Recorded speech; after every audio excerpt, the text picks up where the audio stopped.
आज के टाइम में धर्म का मजाक कैसे बनाया जा रहा है? मतलब मजाक बना दिया है लोगों ने। वो ये नहीं सिखाते हैं कि कर्मो प्रधानम। सोशल मीडिया देखिए, अभी पीपल में डालो, अभी नदी में डालो, ये सब चीजें क्या है? फालतू चीजें हैं। गीता में कहा गया आप नाम का स्मरण करें, जितना नाम जपेंगे उतना ही उसमें शक्ति है।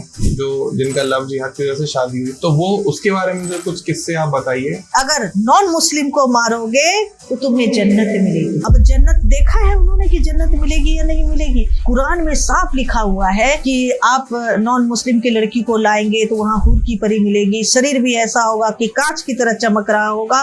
तो ये क्या सिखा रहे हैं? कोई धर्म सिखाता है क्या? इस तरह से कोई धर्म बताता है क्या? जो मंदिर के स्वामी जी है वो महिलाओं के आगे नहीं आते हैं। इनके यहाँ तो दिन रात महिलाएं इनके चरणों में होती हैं, उनकी सेवादार महिलाएं होती है। क्यों होती है भाई? अब ब्रह्मचारी का ये नियम है। आप ये बताइए कि आप आग के आगे बैठेंगे तो आप जलेंगे कि नहीं जलेंगे? जूना अखाड़ा भी मैम बहुत बड़ा अखाड़ा। मैं उस अखाड़े में रही हूँ, उस अखाड़े को देखा है मैंने, बड़े नजदीक से देखा है। उन्होंने जब मैं लंदन से 2015 में लंदन से वापसी आई थी, मैं रात के रात मेरा मुझे सन्यासी का जो परंपरा है उस सन्यास परंपरा में लाया गया। मुझे सोचने का मौका तक नहीं दिया, मुझे एक रूम में बंद करके और इन लोगों ने ऐसा किया। जूना अखाड़ा जैसे बड़े नामी अखाड़ों में वुमेन्स को एक्सप्लॉइट किया जाता है। बिल्कुल होता है, उनका शोषण होता है। लेकिन जब उन महिलाओं से आप मिलिएगा तो लाचार बेचार है, वो आगे नहीं आ सकती। हमें क्यों नहीं लगाते ये बता दें आप मुझे। इनके पूरे मेरे पास काले चिट्ठे हैं, मैं सामने ला सकती। कहाँ किनके कितने बच्चे। तो उसके बाद भी ब्रह्मचारी हैं, जिनके 3 बीवियां वो सदाचारी, जिनकी एक बीवी वो दुराचारी, जो गृहस्थ है वो दुराचारी है, ये सदाचारी है 3 रख के। तो ऐसा कोई सच जो आप आज तक कभी किसी मीडिया हाउस पर, किसी चैनल पर आपने ना बोला? विवाक होकर, निडर होकर कि धर्माचार्य के पीछे जिनके पास भीड़ है उसके पास जाना बंद कर दो। वो आपके दुख को नहीं सुनेंगे। आप स्वयं परमात्मा से बात कीजिए, आपके अंदर वो ऊर्जा है, आपके अंदर वो शक्ति है।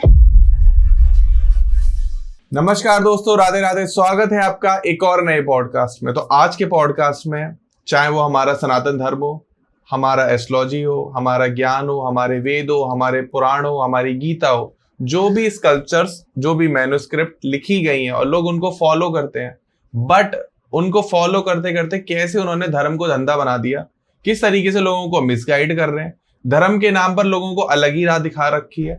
दूसरा, जो दूसरे धर्मों के लोग हैं वो हमारे धर्म को कैसे नीचा दिखाते हैं, कैसे किस तरीके से हमारे लोगों के दिमाग को मैनिपुलेट करते हैं, किस तरीके से लोगों के धर्मांतरण करा देते हैं। और जो हमारी लड़कियां हैं, जो हमारी बहनें हैं, माताएं हैं, किस तरीके से उनको बहला फुसला कर अपने साथ ले जाते हैं, दूसरे देश ले जाते हैं, वहां उनको कैद कर लेते हैं। हमारे देश में ही अलग अलग जगह पर ऐसी बहुत सारी आपको केसेस आपने सुने होंगे। मूवीज भी आजकल आ रही हैं, कुछ मूवीज में रेफरेंस लूंगा, जैसे केरला स्टोरी वगैरह आपने देखी होंगी। किस तरीके से उनकी ब्रेन वॉशिंग होती है, लोगों की ब्रेन वॉशिंग होती है। इस पर आज हम चर्चा करेंगे। बहुत ही कंट्रोवर्शियल, बहुत ही गहरा टॉपिक होने वाला है। अगर जीवन में आपके साथ कभी भी आपको ऐसा महसूस हुआ है, एहसास हुआ है कि हमारे सनातन धर्म का लोगों ने मजाक ही बनाकर रख दिया है और उस पर आप आवाज उठाना चाहते हैं, तो मैं आज एक ऐसे गेस्ट के साथ बैठा हुआ हूं जो पिछले 30-40 साल से लोगों को जगा रही हैं, लोगों को बता रही हैं, लोगों को एहसास दिला रही हैं कि बी विद योर धर्म। क्योंकि धर्म है तो सब कुछ है, और ये धर्म ही सिखाता है आपको आपके जीवन जीने का रास्ता, जीवन जीने का तरीका, कि भाई सुबह उठना है, जल्दी नहाना है, सूर्य को जल देना है, घंटी बजानी है, भगवान को आज दिया देना है, उनको धूप बत्ती जलानी है। ये धर्म सिखा रहा है, ये आपको एजुकेशन में नहीं है, धर्म में। और धर्म बहुत सारी चीजें सिखाता है। जब आप डिप्रेशन में हो तो धर्म बताएगा कैसे बाहर आना है। जब आपको शादी करनी है तो धर्म बताएगा कैसे बीवी को रखना है। जब आप बच्चे पैदा कर रहे हो तो धर्म बताता है कि भाई बच्चों का पालन पोषण कैसे करना, उनका नामकरण क्या रखना, सब कुछ धर्म बताता है। तो जो लोग पूछते हैं ना धर्म क्या बताता है, तो धर्म आपको ये बताता है। बाकी मैं अपनी गेस्ट से पूछूंगा, ये तो मुझे बेसिक बातें पता थी, एडवांस वर्जन जो है वो इधर से आएगा। तो बिना किसी देरी के हम स्वागत करते हैं जगत गुरु दुर्गाचार्य कंचन भवानी मैम का। नमस्कार, राधे राधे, कैसे हो आप? बहुत बहुत नमस्कार, साधुवाद।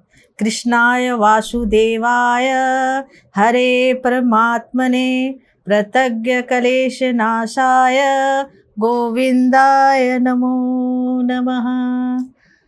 तो जगत गुरु माता, जो मैंने अभी इतनी देर हमारे व्यूअर्स को शुरुआत में एंगेज करा, उनको बताया कि ये पॉडकास्ट हम इस टॉपिक पर रखने वाले हैं, तो आपका क्या इस पर टेक है, आपका क्या कहना है कि आज के टाइम में धर्म का मजाक कैसे बनाया जा रहा है?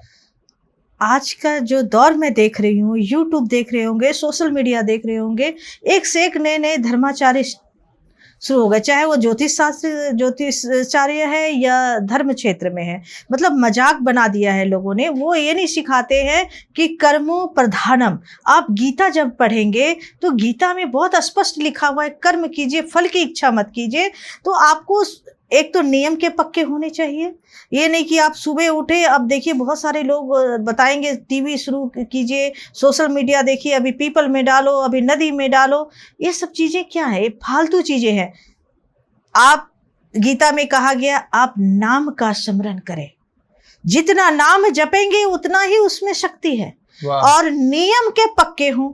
अगर आप नियम से नहीं उठ रहे हैं, अगर सुबह का टाइम है 5 बजे ब्रह्म मुहूर्त में उठिए और उसके बाद ध्यान कीजिए और प्रभु का नाम लीजिए, आरती पूजन जो करते हैं कीजिए। अगर आप वो भी नहीं कर सकते, जो आज की डेट में भागम भागी की स्थिति आप देख रहे हैं, एक दीपक जला लीजिए। अगर आपको समय नहीं मिलता तो मन ही मन जप करते हुए, ड्राइविंग करते हुए आप ऑफिस पहुंचिए।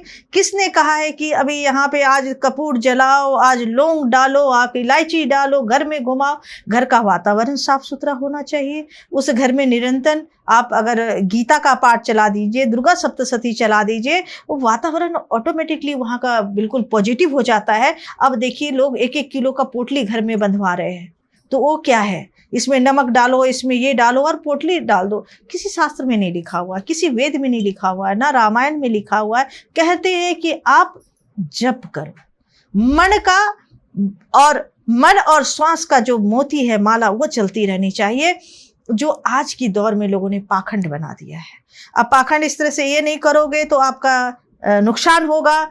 आप अगर आज घर में धूप नहीं जलाए तो एक्सीडेंट हो जाएगा। ऐसी यूट्यूब पे कितने सारे धर्माचार्य को बोलेंगे कि देखिए किस तरह से ये धर्म का प्रचार कर रहे। उनको ABCD ग्रंथ के बारे में नहीं पता। एक मंत्र पूछ दीजिए, वो ठीक से मंत्र नहीं उच्चारण कर पाएंगे और ज्योतिष बन गए। कोई बड़े बड़े अंगूठी पहन लेंगे, बड़ी बड़ी मालाएं पहन के और धर्माचार्य बन जाते हैं। सबसे पहले मैं ये इनसे पूछना चाहती हूँ कि जीवन में कभी गीता पढ़ा है?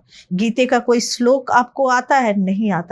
आप एक केवल ओम नमः भगवते वासुदेवाय नमः का जप करने लगिए, देखिए आपका पूरा जो है आपका शरीर का ऑरा काम करने लगेगा। दूसरी बात ये है, हम बोलते हैं हम दुखी हैं, हम दुखी हैं, हम दुखी हैं, कि जो आज्ञा चक्र है हमारे शरीर के अंदर, जो चक्र है, उस चक्र का तो कहीं ना कहीं प्रयोग कीजिएगा। अब आज्ञा चक्र है, जो आज्ञा चक्र को हम मैसेज देंगे वही पूरा बॉडी काम करेगा, वही हमारी ऊर्जा काम करेगा। तो मैं कहती हूँ सुबह उठते हैं सबसे पहले आप अपने आप से प्रेम कीजिए, अपने आप को प्यार से गले लगाइए और उसके बाद आप सबसे पहले ये बोले कि दुनिया का सबसे खुश नसीब, सबसे दौलतमंद और सबसे खुश मैं हूँ। तो आप देखिए आपका ऑरा ऐसा ही काम करेगा। अब सुबह उठते ही लोग बोलते हैं अरे पीड़ा हो रही है, दर्द हो रही है, अब कुछ नहीं हो रहा है, कोई काम नहीं बनेगा। जब आप ऐसे सोचेंगे फिर ज्योतिषों के पास जाएंगे, भाई आपका जो है राहु खराब है, शनि खराब है। तो सारे के ऊपर क्यों नहीं लागू करता है शनि और राहु? मैं ये पूछना चाहती हूँ। तो आपके वही राशि के लोग 10 लोग एक ही राशि के हैं, एक राजयोग भोग रहा है और एक जो है दर भटक रहा है और एक बहुत स्वस्थ और अच्छे ढंग से अपनी दिनचर्या चला रहा है। तो उसके ऊपर राहु केतु शनि क्यों नहीं प्रकोप डालता है? क्योंकि उसका कर्म खराब है। आप कर्म अच्छे कीजिए, अपने ऊपर वर्कआउट कीजिए कि मेरे को अपने लिए इतना समय निकालना है। पहले स्वयं की पूजा कीजिए, उसके बाद भगवान की पूजा कीजिए। स्वयं की पूजा का मतलब सुबह उठिए, स्नान कीजिए, योग कीजिए, ध्यान कीजिए और अच्छी तरह से भोजन कीजिए। उसके बाद प्रभु कहता है कि तुम्हारे शरीर अच्छा होगा तभी तुम हमें पूज सकते हो। ये कोई नहीं बताता है। वो बोलेगा भैया देखो तुम्हें खाली पेट इतने देर रहना है और तुम्हें भगवान की पूजा करनी है। आप अपने आप को पीड़ा दे रहे हो, जो हम कि स्वयं ईश्वर के प्रसाद है। ईश्वर ने हमें भेजा है। जिस तरह से एक बच्चे को आप पालते हो ना, आप बच्चे को कैसा देखना चाहते हो? स्वस्थ देखना चाहते हैं। तो आप बच्चों को वही बता रहे हैं कि बेटे स्वस्थ रहना है, उसको टाइम से भोजन दे रहे हैं, टाइम से दूध। अगर वो रो रहा है तो आपकी चिंता बढ़ जाती है कि पता नहीं ये बच्चा क्यों रो रहा है। वैसे हमारे ईश्वर हमारे देख रेख करता है, लेकिन हम उस चीज को समझ नहीं सकते। हम इस भंवर जाल में फंस चुके हैं और जो लोग गलत एडवाइस दे रहे हैं ना, वो सबसे बड़े अधर्मी है। गलत एडवाइस का मतलब दिया जला दो गेट पे, दीपक मैं कहती हूँ प्रकाश है, अंदर की प्रकाश को जगाइए, वो हर जगह ही प्रकाश फैलाएगा। तो अब देखिए, एक बिजी इंसान है, आप जाते हैं, आप यहाँ पे वर्क कर रहे हैं, आपको टाइम की कितनी पाबंदियां होती है। अगर आप मेरे साथ पॉडकास्ट में बैठे अंदर अंदर मेरे से जो क्वेश्चन पूछ रहे हैं और साथ में आपके, अगर आपके मन में ओम नमः शिवाय का जप चल रहा है, आप दोनों कार्य कर रहे हैं, तो आपको कितना, आप अपने आप को ऊर्जावान महसूस करेंगे। अब हम कहेंगे कि इतनी सारी ताबीजें पहन लो, ये पहन लो, रुद्राक्ष पहनना तो बहुत अच्छा है, रुद्राक्ष हेल्थ के लिए भी अच्छा है, आप रुद्राक्ष पहनिए, कोई दिक्कत नहीं। लेकिन इतनी सारी अंगूठियां, आपने देखा मेरे को हाथ में कुछ भी नहीं है, क्योंकि पूरी ग्रह तो हमारे शरीर के अंदर है। 9 ग्रह 9 कलर का कलर है, क्या आपके शरीर के अंदर नहीं है? वो प्रकाश के अंदर नहीं है? तो उसको ऊर्जावान बनाइए ना, आपका कोई भी स्टोन पहनने की जरूरत नहीं है, अंदर से उस कलर को एनहांस करके, हाँ, उसको एक्टिव कीजिए। लेकिन हाँ। आप खुद 20 साल मुझे पता चला कि यूएस में थे। और मैं 20 इयर्स लंदन रही हूँ, वहाँ भी टीवी पे भी प्रोग्राम काफी करती रही। हाँ। और मैंने मतलब अनगिनत जन्म पत्री देखी, लेकिन मैं उस चीज को अब डिनाई करती हूँ। अब कोई कहता है आप मेरे हॉरोस्कोप देख लीजिए, मैं नहीं देखना चाहती हूँ। यही सवाल मैं पूछने वाला था कि जब आप 20 साल लंदन में थे, तो क्या ये जो आपको ज्ञान हुआ है, जो एनलाइटमेंट हुआ, क्या ये तब भी था? तब भी था, क्योंकि मेरी बाल अवस्था से मैं पूजा पाठ बहुत करती रही, और इसके पीछे मुझे बहुत डांट भी पड़ती थी, पिटाई भी हो जाती थी। मदर थी नहीं, पापा थे हमारे फादर, वो देखते थे ज़्यादातर पढ़ाई छोड़कर पूजा में लगी हुई है। तो वो सब चीज़ें बाल अवस्था से थी। ये पिछले जन्म का प्रारब्ध होता है, पिछले जन्म का जो आपका हो सकता है, पिछले जन्म में कोई भक्त रहे होंगे।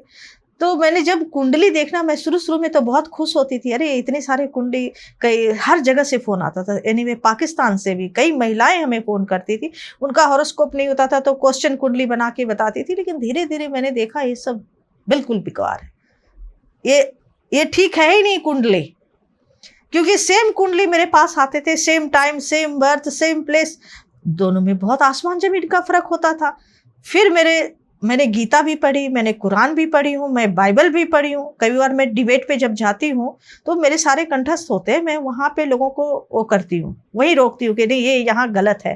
तो जब मैंने ये देखा, मैंने कहा नहीं, ये कर्मों का खेल है, कर्मों का चक्र है, कि ये जैसा आप कर्म करेंगे वो चक्र आपको घुमाते हुए इस जन्म में लाएगा। और अगर आपने अच्छे कर्म किए हैं तो कितना भी शनि खराब है, साढ़े सती लगी हुई है, मैं कहती हूँ उसको प्रकोप उसके ऊपर आ ही नहीं सकता है, अगर कर्म अच्छा है तो आपका।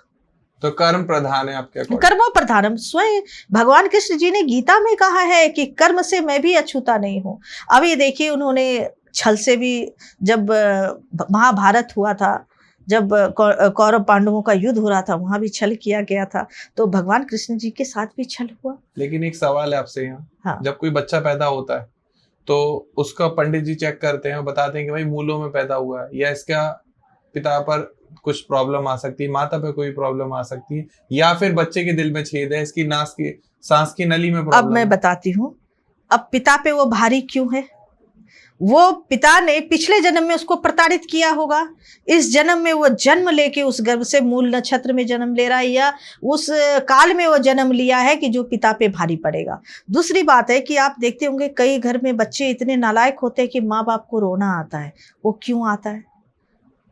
क्यों ऐसा हो रहा है कि पिछले जन्म में आपने किसी को बहुत प्रताड़ित किया होगा, वो पुत्र या पुत्री जन्म लेके आपके घर में आएगी और आपको सताएगी। इसीलिए किसी को सताना नहीं चाहिए। वो अगर आपने सताया, आपने यह अपराध किया, तो वो जन्म लेके निश्चित ही आपके घर में आके सताएगी। तो जैसे आपको एनलाइटमेंट हुआ कि एस्ट्रोलॉजी कुछ नहीं है, बकवास है, सब कर्मों का खेल है, तो ये पिछले जन्म के जो कर्म है हमारे, ये कहाँ पर आपने पढ़ा और सीखा और समझा कि ये जन्म सारे है? स्पष्ट रूप से गीता में लिखा हुआ है कि पिछला जन्म जो आप कर रहे हो, एनीवे जैसे आपने अभी आप जितना पैसा जमा कर रहे हैं बैंक में, तो वो बैंक बैलेंस तो उतना ही बनेगा या उससे ऊपर होगा? नहीं, उतना ही होगा। हाँ। अगर आपका बैंक बैलेंस बहुत अच्छा है तो आपको इंटरेस्ट मिलेगा, ब्याज मिलेगा। हाँ। उसी प्रकार हमारा कर्मा है कि हम जैसा कर्म करते हैं वो हमारा बैंक बैलेंस बनता है, और बहुत ही अच्छा किया तो वो हमें एक बोनस मिल जाता है हमारे जन्म में।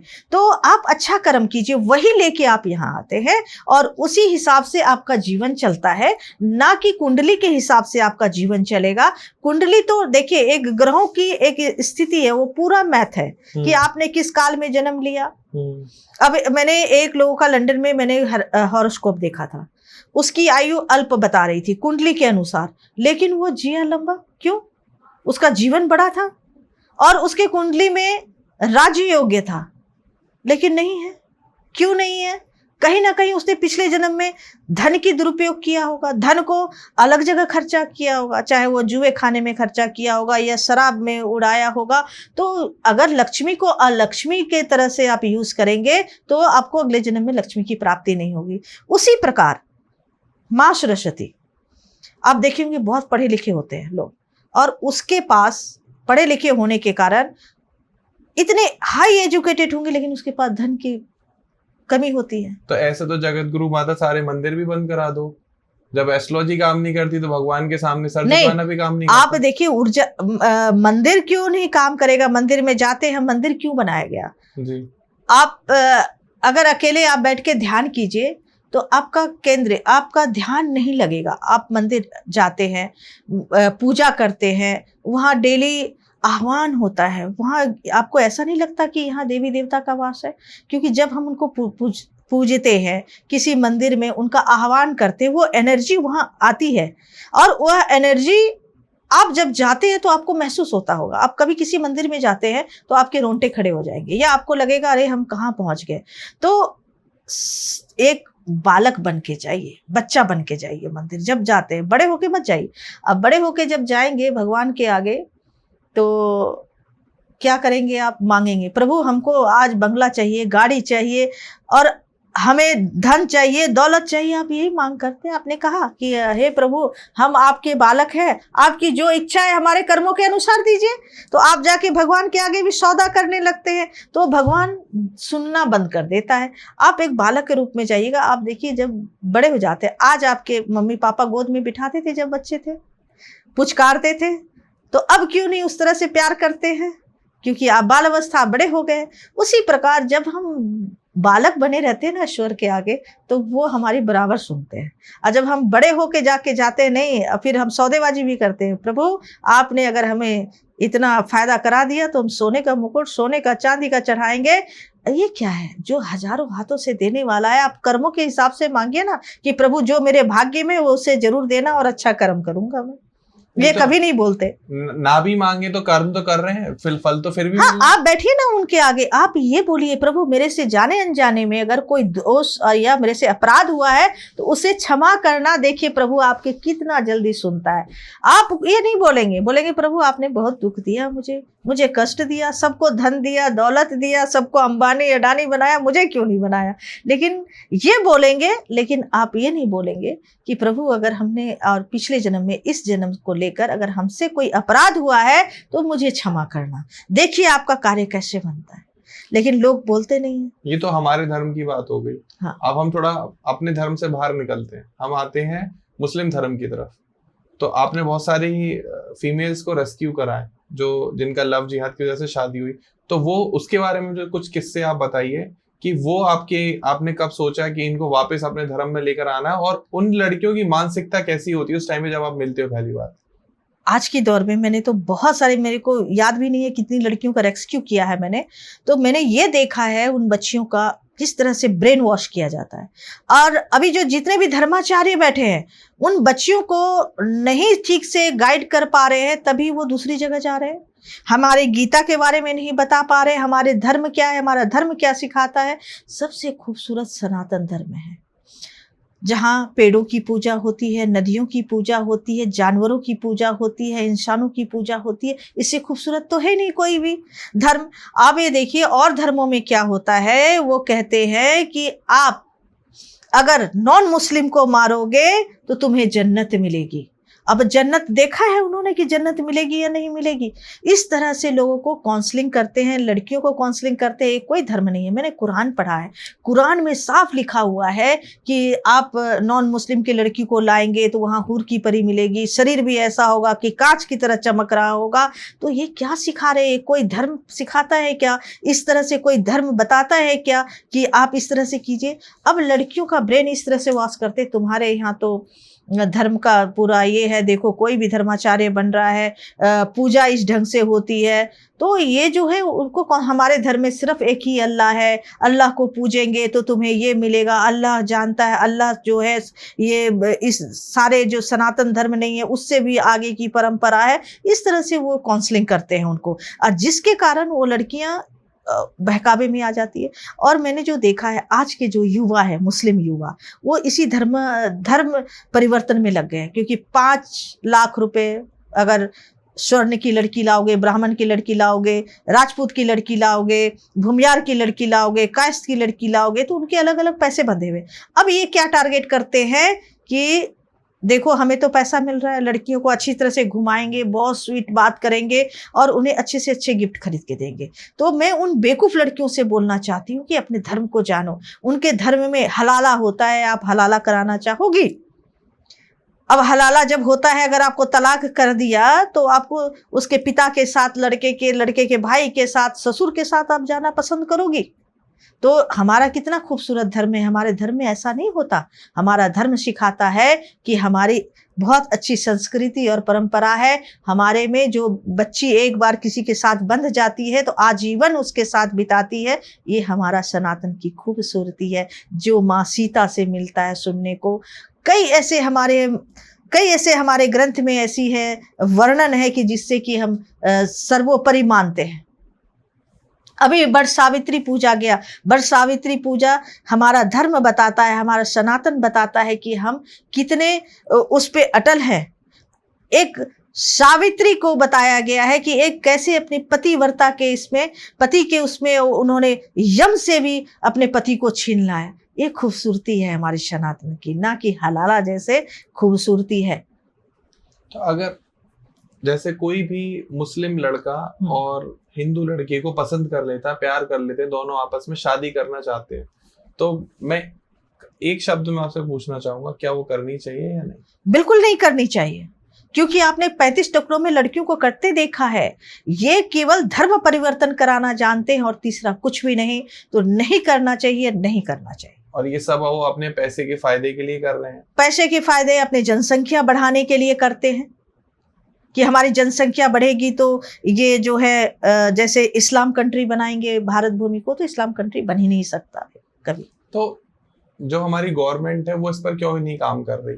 क्यों धर्म गुरुओं को ही आगे आना पड़ रहा है? क्या गवर्नमेंट एक ऐसा लॉ या एक ऐसा रूल नहीं ला सकती कि आप जो है इस धर्म में शादी नहीं कर सकते? आप देखिए माननीय योगी जी ने इस पे कड़ी प्रतिक्रिया ली थी, सरकार कर रही है। और मैं धर्माचार्य को बोलूंगी गांव-गांव घूमना चालू कीजिए। आप देखिएगा जो जितने भी ये है आपके ईसाई धर्म के हैं या मुस्लिम धर्म से हैं, लोग गांव-गांव आदिवासियों को टारगेट कर रहे हैं, उनको धन दे रहे हैं, उनके बीच में जा रहे हैं, उन्हें कुरान पढ़ाना सिखा रहे हैं, उन्हें बाइबल पढ़ाना सिखा रहे हैं। हमारे धर्माचार्य आराम से सीट पे बैठे हुए हैं और धन कमा रहे हैं और अधर्म का काम कर रहे हैं। अरे आप उनको देखिए, हम जाते हैं गांव-गांव जाके खुद हम काम कर रहे हैं। तो कम से कम इतना जब तक धर्माचार्य नहीं करेंगे, जब तक जमीनी स्तर पे काम नहीं करेंगे, तब तक धर्म परिवर्तन नहीं रुकेगा। साथ ही आप पहले देखे होंगे ऋषि मुनि गांव-गांव जाते थे, जितने भी ऋषि मुनि थे सभी गांव-गांव में जाके देखते थे कौन सुखी है कौन सुखी नहीं है, फिर वो राजा को बताते थे, फिर राजा उसके लिए काम करते थे। आजकल उल्टा हो गया है। आजकल राजा जितने नेता अभिनेता हैं सभी धर्माचार्य के चरणों में है। धर्माचार्य चाहे राष्ट्र के लिए काम करे या ना करे। तो आपके हिसाब से कुछ धर्माचार्य के नाम लेना चाहेंगे आप जो राष्ट्र के लिए बहुत अच्छा काम कर रहे हैं, और कुछ को आप बोलो कि भाई आप कायदे में रहो तो फायदे में रहोगे? देखिए बहुत ऐसे धर्माचार्य हैं जो राष्ट्र के लिए काम कर रहे हैं। जैसे कि हमने शनिधाम के दाती महाराज को देखा है, हजारों लड़कियों को पढ़ा रहे हैं, वो गौ सेवा कर रहे हैं। और अभी तक तो मैंने देखा नहीं है और किसी का मैं मतलब उतनी तरीके से नहीं देखा है कि कुछ राष्ट्र के लिए काम करते देखा होगा। आप भी राष्ट्रीय अध्यक्ष हैं, श्री पंच महाभूत परम हंस अखाड़ा के। तो ये जो अपना अखाड़ा है, इसका जो मेन उद्देश्य है वो क्या है? देखिए, मैं भी 10-15 साल जूना अखाड़े में रही।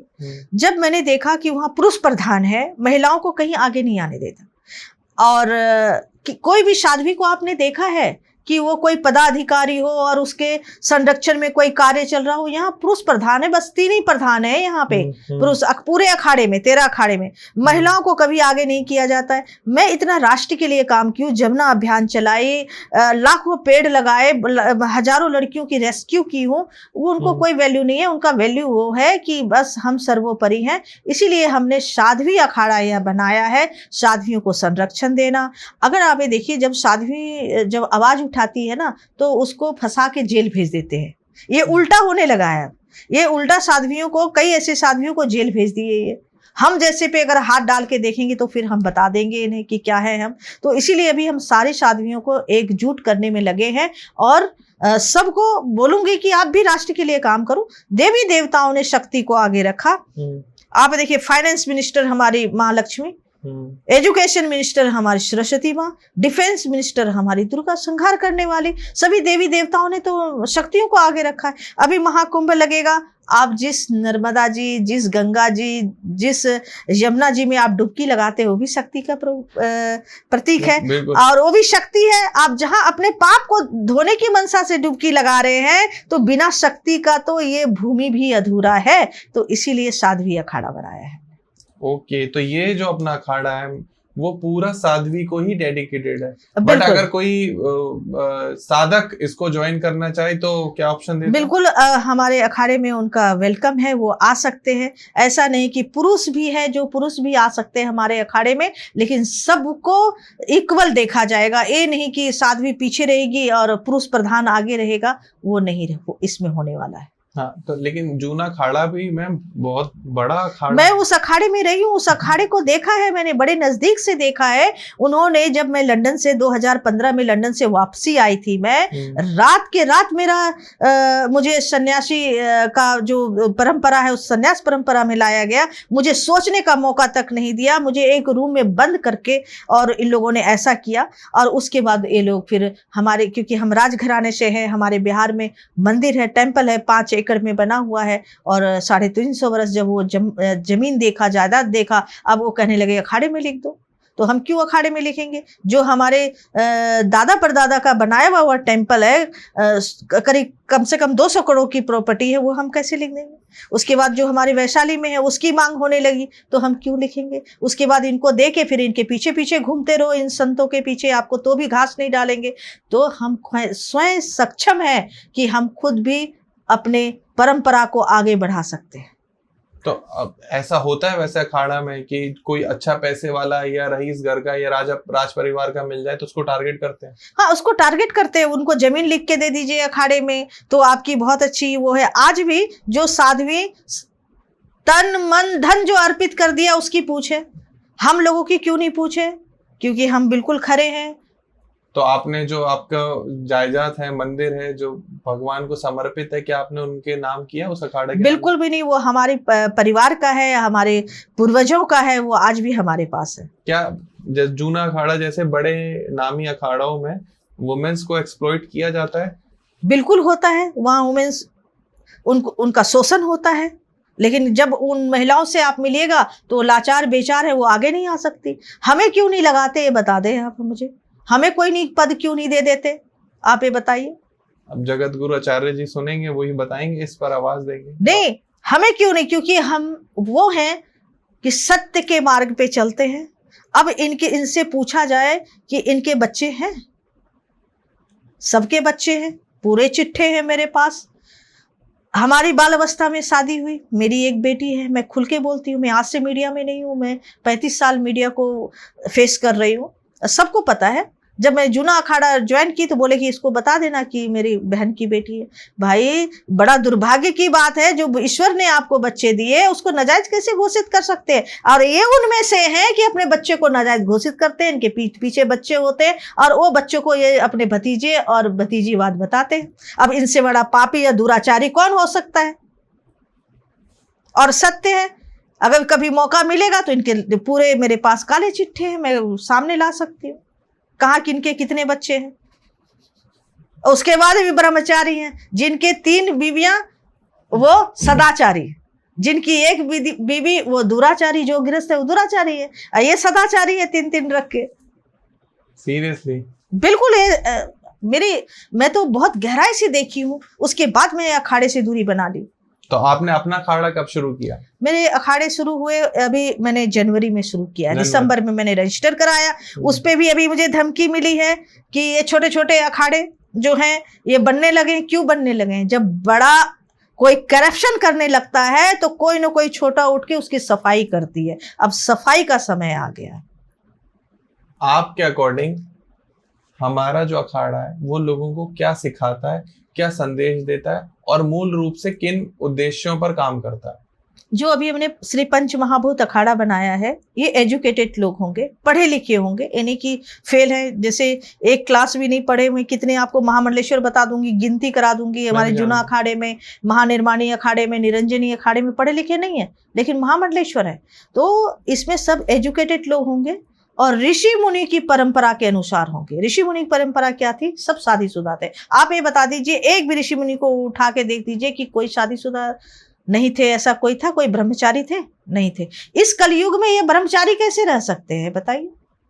यह कलयुग, जब सतयुग में कोई ब्रह्मचारी नहीं था, सिर्फ एक हमारे भीष्म महापिता थे ब्रह्मचारी, और 1-2 गिने चुने थे।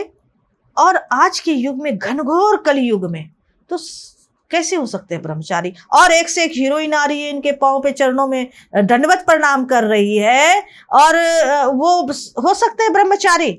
ब्रह्मचारी हमने देखा है बहुत सारे आश्रम में कि वो साध्वी और महिलाओं के आगे भी नहीं आते। जैसे कि मैं देखी हूँ इनका स्वामी नारायण जो मंदिर के स्वामी जी है, वो महिलाओं के आगे नहीं आते हैं। इनके यहाँ तो दिन रात महिलाएं इनके चरणों में होती हैं, उनकी सेवादार महिलाएं होती है। क्यों होती है भाई? अब ब्रह्मचारी का ये नियम है। आप ये बताइए कि आप आग के आगे बैठेंगे तो आप जलेंगे कि नहीं जलेंगे? 5 तत्व से हम बने हैं। 3 तत्व 24 आवर्स बहुत एक्टिव रहती है। जैसे वायु, आप बिना श्वास के नहीं रह सकते। जल, हमको तुरंत थोड़ी थोड़ी देर में चाहिए। अग्नि तत्व, अग्नि तत्व क्या काम करता है? पचाने की। आप भोजन करते हैं, भूख लगती है और उसके पचाने की क्रिया करती है, संभोग की तरफ आपको खींचती है। तो इस चीज से आप कैसे बचेंगे अग्नि तत्व से, मुझे बता दीजिए। आपके अगर मुंह में पट्टा बांध दिया जाए, आप क्या जीवित रह सकते हैं बिना श्वास लिए? बिल्कुल नहीं। अग्नि तत्व वही काम करता है। अगर मुझ पे अगर इस बात पे कोई चैलेंज करना चाहता है कि अग्नि तत्व जो है हम उसको कंट्रोल कर सकते हैं, तो मैं उसका चैलेंज को एक्सपेक्ट करने को तैयार हूं कि कैसे कर सकते हो, तो मुझे बता दो। बड़े बड़े यहाँ ऋषि मुनि नहीं रह सके, तो आज ये कलयुग, घनघोर कलयुग में ये कैसे रह सकते हैं? भगवान श्री राम जी ने क्यों विवाह किया? भगवान श्री कृष्ण जी ने क्यों विवाह किया? स्वयं महादेव, देवों के देव महादेव ने क्यों विवाह किया? आज जितने भी ऋषि मुनि हैं उसकी संतान हम लोग बैठे हुए हैं। आप हैं, हम हैं, सभी ऋषि मुनियों की संतान। सही बात है। तो ये जो भ्रमित कर दिया है सनातन धर्म को, इसको खत्म करना चाहिए। ये झूठ मूठ के ब्रह्मचारी ब्रह्मचारी ब्रह्मचारी लगा रखे। अरे ब्रह्मचारी का तुम अर्थ भी नहीं जानते हो। ब्रह्मचारी क्या होता है? ब्रह्मचारी का मतलब है कि आपने एक कुदृष्टि से भी किसी को देख लिया तो बहुत बड़ा अपराध है। तो आप दिन रात महिलाओं के बीच में रहते हैं, आप ब्रह्मचारी कैसे हो सकते हैं? सही बात है। आप ये बताइए, ये इसका जवाब दे हमें। कोई नहीं देंगे, इनके पास जवाब नहीं है। यही इनको कहते हैं कि साध्वी अखाड़ा एक अलग से बनाइए, एक अलग उनकी वो होनी चाहिए। नहीं करेंगे। क्यों नहीं करेंगे? इनके अंदर 636 अवगुण भरे हुए ये है। तो जैसे हमारे जो शंकराचार्य हैं, उन पर भी आपने देखा होगा कि आए दिन आरोप लगते रहते हैं। अभी एक शंकराचार्य जी हैं, उनके ऊपर आरोप लगा, अभी मुक्तेश्वरानंद जी के ऊपर, ठीक है, और भी पहले जो धर्म गुरु हैं उनके ऊपर आरोप लगते रहते हैं। इन आरोपों में कितना दम होता है? ऐसा है, शंकराचार्य शिव के समान होते हैं। और शंकराचार्य जब तक पूरा वेद और जब तक पूरी हमारी जो जितनी भी ग्रंथ है, जब तक कंठस्थ याद नहीं होता, उन्हें शंकराचार्य नहीं बनाया जाता है। और बाल अवस्था से वो गुरुकुल में पढ़े होते हैं, उनका एग्जाम होता है। ऐसे नहीं शंकराचार्य बनाए जाते हैं। तो शंकराचार्य के ऊपर उंगली उठाना एक बहुत बड़ी मतलब अपराध है। और भी शंकराचार्य और भी लोगों के बारे में मैं कहना चाहती हूँ, जैसे बहुत सारे अभी आपने देखा होगा रामा भद्राचार्य को महिलाओं के लिए अलग टिप्पणी कर रहे हैं, वाइफ का मतलब समझा रहे हैं। अब बताइए ऐसे महिलाओं के ऊपर टिप्पणी करने के लिए आपको किसने बनाया कि वाइफ का मतलब ये होता है कि इंजॉयमेंट। हाँ, आप कितने बड़े धर्माचार्य हो के इतनी अशब्द की बातें करते हो, ये घोर निंदा है। ये हमारे हंसी के पात्र है, हमारे सनातन धर्म के पात्र है। जो हमारे सनातन धर्म में हंसी का मजाक का जो पात्र बनाते हैं यही लोग हैं। अब आप ये देखिए, बुरा लगेगा, हमारे ऐसे कुछ धर्माचार्य, आपने सुना होगा भगवान श्री राम के 5 बाप थे। कोई धर्म गुरु नहीं उठा कि इसने ऐसा कैसे बोल दिया, क्यों भीड़ है उसके पास। आपको जिसकी बात कर रहे हैं आप जान रहे हैं अच्छी तरह से। हाँ, भीड़ है उसके पास, सरकार है उसके साथ। तो हमारे भगवान को भी 5 बाप बता दिया, कितना बड़ा अपराध किया होगा, उसको उस गद्दी से नीचे उठा के फेंक देना चाहिए। जो हमारे भगवान श्री राम हमारे आराध्य हैं, हमारे मतलब प्राण है, वो जिसे प्राण के रूप में माना जाता है, उसके बारे में ऐसे, ये तो पढ़े लिखे हैं नहीं, अनपढ़ है, जिन्होंने गीता का भी अध्ययन नहीं किया, राम चरित्रमानस का अध्ययन नहीं किया हुआ, ऐसी बातें करते हैं। और हम सब सनातनी चुपचाप बैठे रहते हैं, उसकी आरती उतारते हैं। ये सब बंद होना चाहिए। एक और आपसे सवाल है इससे रिलेटेड, जो लोग व्यास गद्दी पर बैठते हैं, ठीक है, उन्होंने कहीं से कोई पढ़ाई नहीं करी, कोई एजुकेशन नहीं ली, व्यास गद्दी पर बैठ गए और अपनी ही आरती उतरवाते हैं। मैंने अपनी आंखों से देखा अपने सामने ही कि लोग, बड़े बड़े बॉलीवुड सेलिब्रिटीज आती हैं, नेता आते हैं और उनकी आरती उतारते हैं। क्या ये भी कहीं वर्णन है? ऐसा करना सही है आपके अकॉर्डिंग? देखिए, आप अगर व्यास गद्दी पे बैठे हैं तो आपके सामने गीता होगा। आप रामायण कथावाचक है रामायण के, तो रामायण की, श्री रामायण जी की आरती होगी। लेकिन हाँ, जो व्यास गद्दी पे बैठे उनकी आरती नहीं होनी चाहिए। गुरु हैं अगर आपके वो, तो गुरु की आरती करना हमारा कर्तव्य बनता है। लेकिन जो खुद की आरती उतरवाते हैं वो बिल्कुल मिथ्या है और नहीं होनी चाहिए, इसका विरोध होना चाहिए।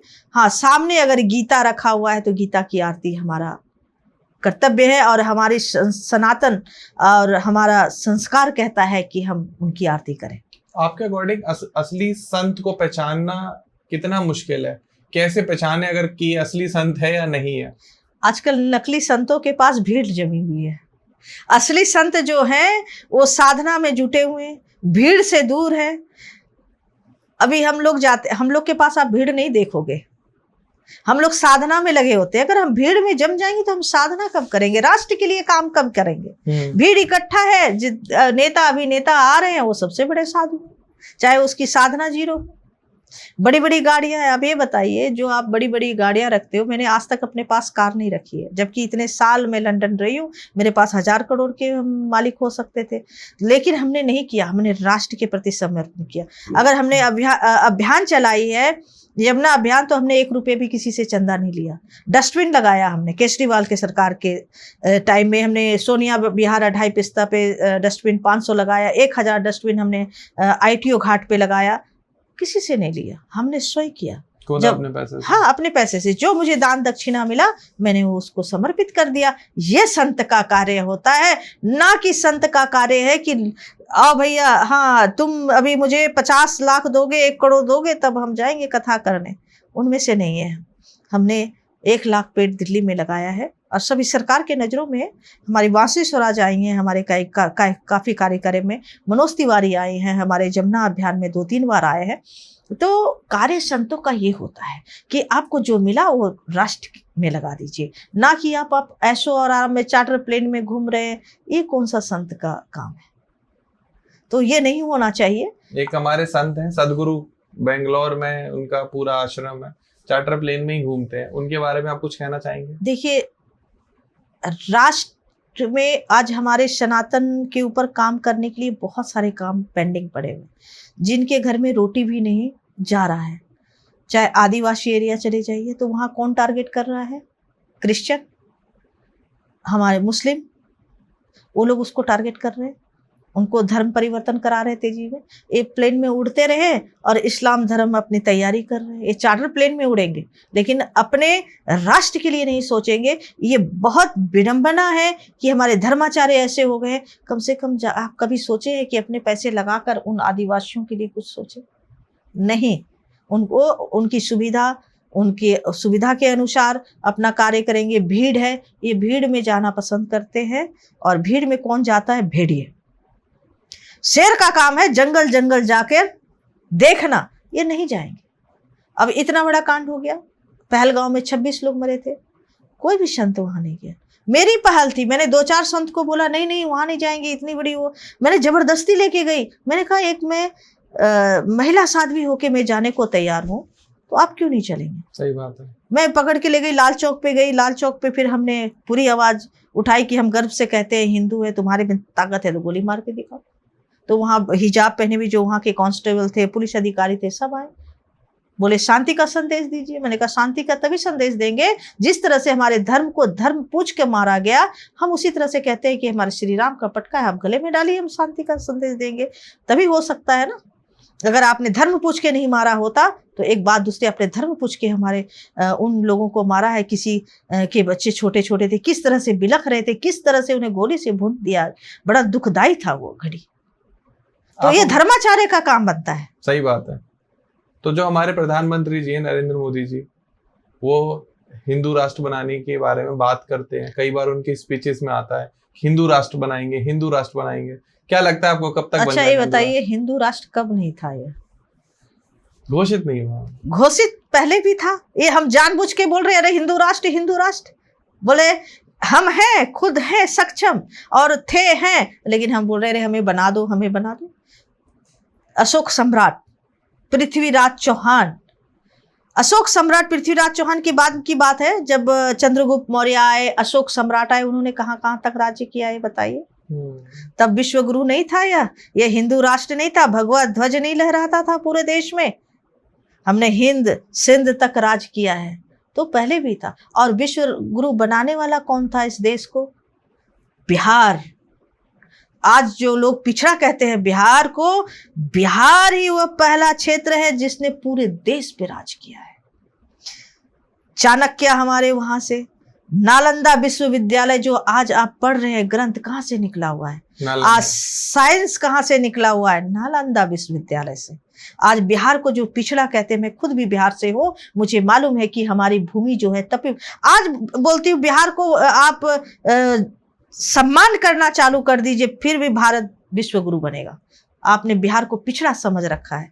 बिहार के कितने IAS IPS, मैं खुद अमेरिका लंदन जाती हूँ, जब मैं टेलीविजन पे बैठती थी ना, कोई साइंटिस्ट है, कोई बड़े बड़े अधिकारी है, कोई गूगल के डायरेक्टर है, इस लेवल पे बिहार के लोग बैठे हुए हैं। सही बात है। और यहाँ लोग बिहार को बिहारी गोली मार दिया था। भी किसी पुलिस वालों ने पूछा तुम कहाँ से हो? बिहार से हो।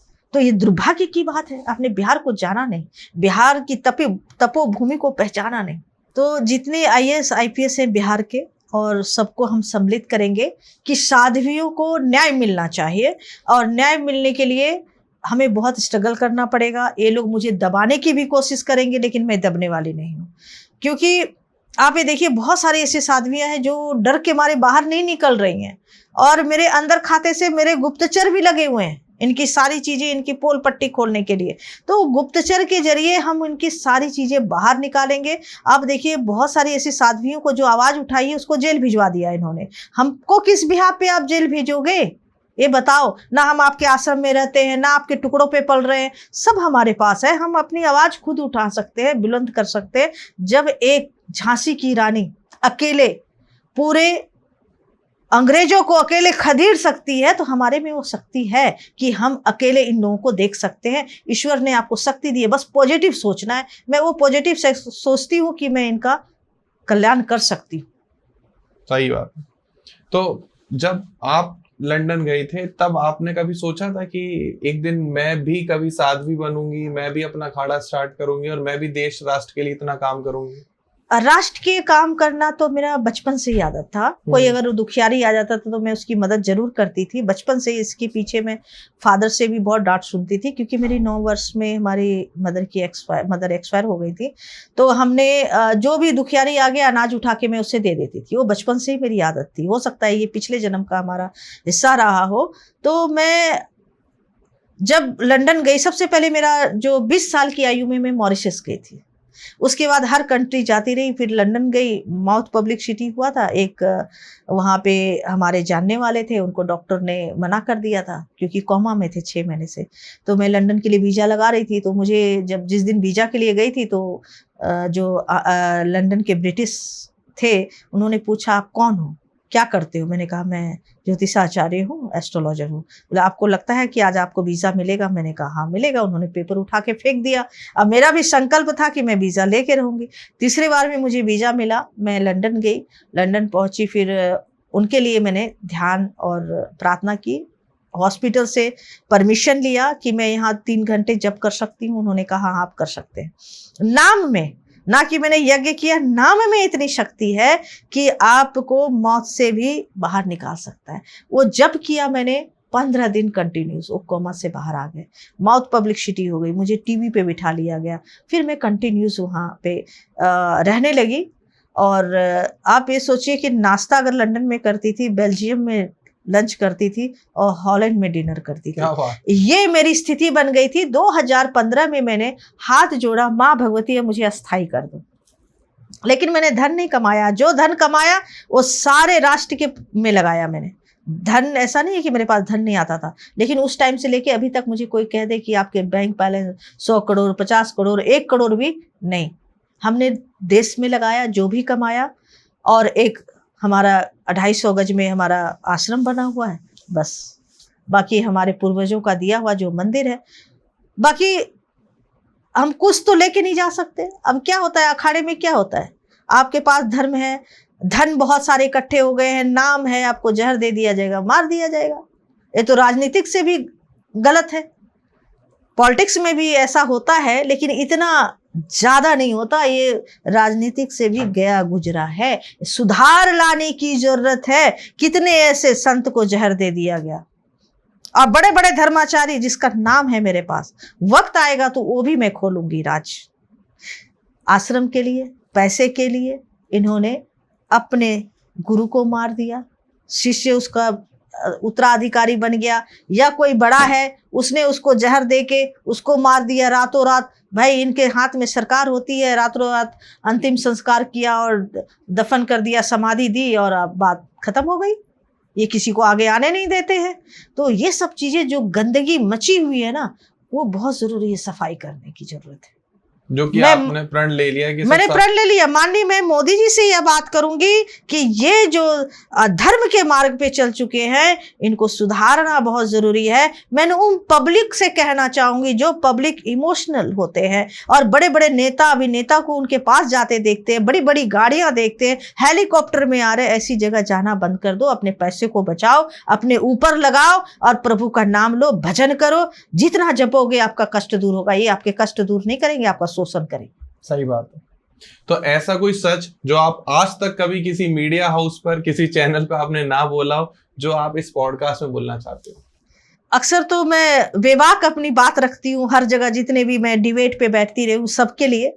तो मैं आज यही कहूंगी, बेबाक होकर, निडर होकर, कि धर्माचार्य के पीछे जिनके पास भीड़ है उसके पास जाना बंद कर दो। वो आपके दुख को नहीं सुनेंगे। आप स्वयं परमात्मा से बात कीजिए। आपके अंदर वो ऊर्जा है, आपके अंदर वो शक्ति है। आप बैठिए, 2 मिनट बैठिए, ध्यान कीजिए। ना उन ज्योतिषों के पास जाना चालू करें जो आपको इधर पोटली और उधर पोटली 50,000, 5,000। मेरे पास कोई भी आ जाए, मैं 1 रुपये नहीं लेती हूँ। और बताइए, आप कभी किसी को भेज के देख लीजिएगा, इनके पास मेकअप करके बैठ जाती है जैसे लगता है फिल्म स्टार हो।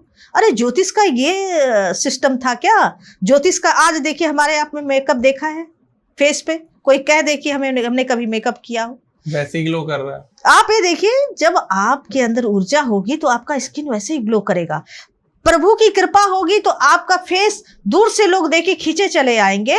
तो ये सब बंद होनी चाहिए। और पब्लिक को बोलूंगी, अलर्ट हो जाओ, अपने ऊपर ध्यान दो, सुबह उठो और अपने आप को पहचानो क्योंकि आपके अंदर ही प्रभु ने इतना कुछ दे दिया है, ऊर्जा, जो हम पहचान नहीं रहे। हम बाहर भटक रहे। बाहर की दुनिया छोड़कर अंदर की दुनिया में भटकना चालू करो, परमात्मा मिल जाएगा। क्या बात है।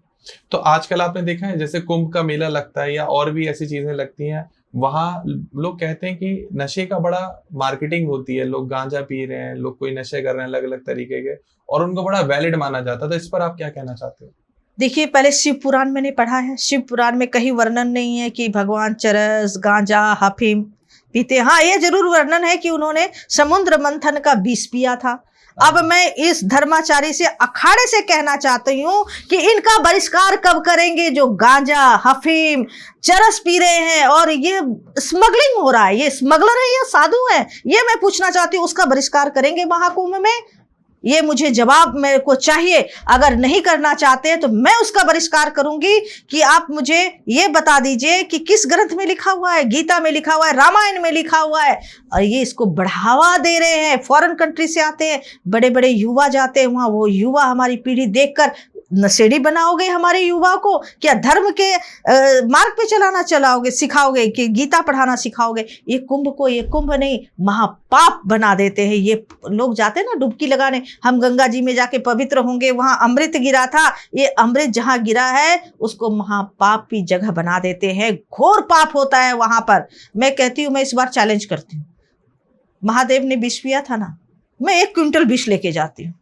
हाँ, उन्होंने नशेड़ी से पूछना चाहती हूँ कि तुम अगर महादेव का स्वरूप मानते हो तो मुझे विष पिला के दिखा दो, विष पिला के दिखा दो, मैं भी तुम्हारी दंडवत हो जाऊंगी, मैं भी समर्पण कर दूंगी। लेकिन ये विष नहीं पिएंगे, ये गंजेड़ी है, नशेड़ी है, इस पे प्रतिबंध लगना चाहिए। हमारे मोदी जी सरकार से मैं कहना चाहती हूँ, जो हमारे टैक्स के पैसे हैं, अभी महाकुंभ में बड़े बड़े अखाड़े को 1-1, 5-5 करोड़ रुपए मिल रहा है, वो नशा के लिए, गांजा के लिए, चरस के लिए। तो एक कब सरकार को भी आंखें खोलनी पड़ेगी इसके लिए, और पब्लिक को भी जागना पड़ेगा। जो उनको जाके दंडवत करते हैं, नशे में होते हैं, बोलते हैं आयुष्मान भव, उनकी आगे क्यों दंडवत कर रहे हो? आप डायरेक्ट भगवान से लिंक जोड़ो ना। जो नशा करके बैठे हैं, खुद अपने आप को नहीं पहचान पा रहे हैं, खुद नशे में है, वो दूसरे को क्या आशीर्वाद देंगे? सही बात। नशा करना है तो भगवान का नशा करो, ईश्वर का नशा करो। वो उनमें ताकत ही नहीं है, वो कर ही नहीं सकते हैं। वो नकली नशे में घूमे और देवों के देव महादेव को बदनाम कर रहे हैं लोग, हमारे सनातन धर्म को बदनाम कर रहे हैं। कितने लोग ऐसे, हम जब जाते हैं विदेश में, लोग हंसते हैं कि भगवान शिव चरस गांजा पीते हैं। अब कुंभ में जाके देखिए, मैं कुंभ में हाई कोर्ट जाने वाली हूँ कि कुंभ में जिस साधु को नशा करते देखिए उसको वहां से निष्कासित किया जाए, उसे बंद किया जाए। भाई बैन है ना चरस, गांजा, हफीम। तो अखाड़े में कैसे चलता है चरस, गांजा, हफीम? पता नहीं। हाँ, उनको क्यों छूट दी गई है? सरकार की आंखें बंद है। तो इस पे काम करना बहुत जरूरी है। और ये जो हमारे टैक्स के पैसे अखाड़े को दी जाती है, अभी हम मांगेंगे ना, अरे उसका तो छोटा अखाड़ा है, अभी अखाड़ा है, मान्य नहीं है। तुम्हारे यहाँ चरस, गांजा, हफीम का सेवन होता है, तुम्हारा मान्य है, हम मान्य नहीं है, क्योंकि हम ईश्वर की पुजारी हैं। तुम दानवों के पुजारी हो, दानव की तरह तुम बिहेव कर रहे हो। ऐसे तो दानव ही करते हैं ना, नशे में रहते हैं, दारू पीते हैं, तो ये दानवों से कम है, तो इन्हें दानव ही कहा गया। बिल्कुल बिल्कुल। तो हमें उन सभी जो जितने भी कुंभ में जाते हैं लोग, उनको कहूंगी कि इससे अच्छा कुंभ में जाना बंद कर दो। और लेकिन डुबकी लगाना, जब पापी वहां डुबकी लगा रहे हैं, तो उस डुबकी में गंगा जी आपको क्या फल देगी? कर्मों की अपनी डुबकी लगाइए, भवसागर में डुबकी लगाइए, मन में जो मन की गंगा है उसमें डुबकी लगाइए। वहां जाके हम और भी पापी बन जाए। उन पापियों के जब हम चरण छुएंगे तो क्या वाइब्रेशन मिलेगा? सपोज आप किसी गंगा जी के किनारे जाते हैं, एकांत में निर्मल जल होता है, जब आप ग्रहण करते हैं तो आप कैसा महसूस करेंगे? शीतल, तृप्त हो जाएंगे। और जब गंदे नाले का पानी पिएंगे तो क्या आप महसूस कीजिएगा? ये उनमें से है। जब उनमें से है, ये बहुत बड़ी बात है। ये लोग हमारे पीछे भी लगेंगे, लेकिन मैं डरने वाली नहीं। बिल्कुल। सत्य बोलो, सुखी बोलो। अगर इस बात पे सहमत है हमसे सब लोग, तो हमें फॉलो जरूर करेंगे, हमें लाइक जरूर करेंगे कि ये सत्य बोल रहे हैं। क्योंकि सत्य पे लोग पीछे कतराते हैं, पता नहीं क्यों। नकली कुछ चीजें रख दीजिए, उस पे लोग टूट पड़ते हैं। तो ये उनसे कम नहीं है। आप ये देखिए जो इंसान प्रभु का नाम नहीं लेता, दिन रात नशा में रहता है, वो क्या किसको आशीर्वाद दे देगा? सही बात। अब जो दिन रात भजन कीर्तन कर रहा है, प्रभु के नाम की माला जप रहा है, वो बहुत कुछ दे सकता है आपको। तो इनसे लोग परहेज करें, बिल्कुल। क्योंकि भोली भोली जनता है हमारी, बहुत ऐसे गांव से आते हैं, बहुत लोगों को पता नहीं है ईश्वर क्या है, इन्हीं में ईश्वर देखने ढूंढने लगते हैं। ईश्वर तो हमारे भी अंदर है, आपके अंदर है, सबके कण कण में विराजमान है ईश्वर। पशु पक्षी जीव जंतु सब में प्रभु का अंश है हम। तो हम जाके उन गंदे नालों में डुबकी क्यों लगा लें? इसीलिए मैंने ये अखाड़ा बनाया है, सोच परिवर्तन के लिए अखाड़ा बनाया कि लोग नई पीढ़ी समझेंगे इसे। नई पीढ़ी को समझाने के लिए हम कंटिन्यू आपके साथ पॉडकास्ट करेंगे, ये मेरा आपसे वादा है। और हम हर उन लोगों को जगाएंगे जो जागे नहीं। तो बहुत बहुत शुक्रिया आपका जगत गुरु माता, आप आए, आपने लोगों को धर्म के बारे में बताया, सही धर्म के बारे में बताया, धर्मांतरण के बारे में बताया, धर्म गुरुओं के बारे में बताया, धर्माचार्य के बारे में बताया कि उनका क्या काम है, उनका क्या उद्देश्य होना चाहिए, किस लिए वो राष्ट्र के लिए काम करें, जनता के लिए काम करें। एक्सप्लॉयटेशन के बारे में बताया कि किस तरीके से साधुओं के साथ गलत होता है, उनको आगे नहीं लाने दिया जाता। और माता ने अपना खुद का अखाड़ा जो है अभी रजिस्टर्ड कराया। अगर कोई भी अखाड़े से जुड़ना चाहता है तो आप जुड़ सकते हैं, स्क्रीन पर आपको नंबर आ रहा होगा, डिस्क्रिप्शन में भी डिटेल मिल जाएगी। Apart of that, be strong with your धर्म, क्योंकि धर्म ही है जो आपको जीवन जीने का सही रास्ता दिखाता है। क्या गलत है क्या सही है ये आपको धर्म बताएगा, धर्म गुरु बताएंगे। बाकी बहुत बहुत शुक्रिया अपना कीमती समय देने के लिए। हरिओम नमो नारायण। आपको भी बहुत आशीर्वाद, साधुवाद, बहुत बहुत बहुत धन्यवाद। और आप सब लोगों का बहुत बहुत शुक्रिया वीडियो को यहाँ तक देखने के लिए। मन में कोई भी सवाल आ रहा हो, किसी भी तरीके का, हमसे कोई गलती हो गई हो, तो प्लीज कमेंट सेक्शन में जरूर बताना कि ये चीज आप पूछना चाहते हो या बताना चाहते हो। अपार्ट ऑफ दैट, वीडियो को लाइक कर देना, शेयर कर देना, चैनल को सब्सक्राइब कर दो। फिर मिलते हैं एक नए वीडियो में, एक नए पॉडकास्ट में। तब तक के लिए नमस्कार, ध्यान रखिए अपना।